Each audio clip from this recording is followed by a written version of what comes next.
कभी कभी हम अपने रिलेटिव्स को गिफ्ट देते हैं जिसको कि हम इनकम टैक्स में डिस्क्लोज भी करना चाहते हैं, या मैं कह सकता हूं इनकम टैक्स में बेनिफिट के पॉइंट ऑफ व्यू से ही आप गिफ्ट करते हैं। तो ऐसे में सवाल ये उठता है, उस गिफ्ट को लीगल बनाने के लिए या उस गिफ्ट को एक जेन्युइन गिफ्ट दिखाने के लिए हमें क्या डॉक्यूमेंटेशन बनाना पड़ता है।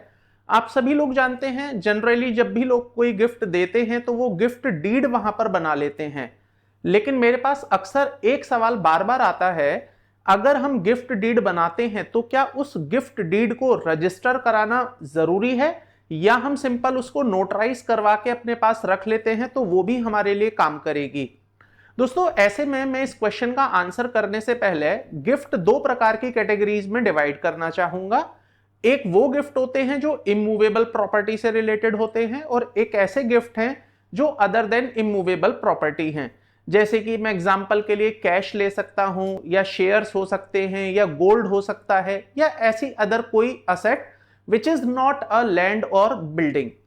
अब दोस्तों, अगर आप इमूवेबल प्रॉपर्टी गिफ्ट कर रहे हैं तो वहां पर गिफ्ट डीड का रजिस्ट्रेशन मैंडेटरी हो जाता है, क्योंकि जब तक आप उस गिफ्ट डीड को रजिस्टर नहीं कराएंगे उस प्रॉपर्टी का ट्रांसफर माना नहीं जाएगा, वो आपका एक वॉइड ट्रांजैक्शन कंसीडर कर लिया जाएगा। वेयर एज अगर मैं बात करूं अदर देन इमूवेबल प्रॉपर्टीज की, जैसे कि गोल्ड, शेयर्स और एनी अदर एसेट्स, तो उस केस में आप गिफ्ट डीड अगर रजिस्टर करवाते हैं या नहीं करवाते हैं, दोनों में ही कोई डिफरेंस नहीं है। इसका मतलब अगर आप अपने पैसे बचाना चाहते हैं तो आप अदर देन इमूवेबल प्रॉपर्टी की सिचुएशन में गिफ्ट डीड को बिना रजिस्टर करवाए भी गिफ्ट कंसीडर कर सकते हैं। बस उस केस में आप ये कर लीजिएगा, गिफ्ट डीड बनवाकर उसको नोटराइज करवाकर अपने पास रख लीजिएगा।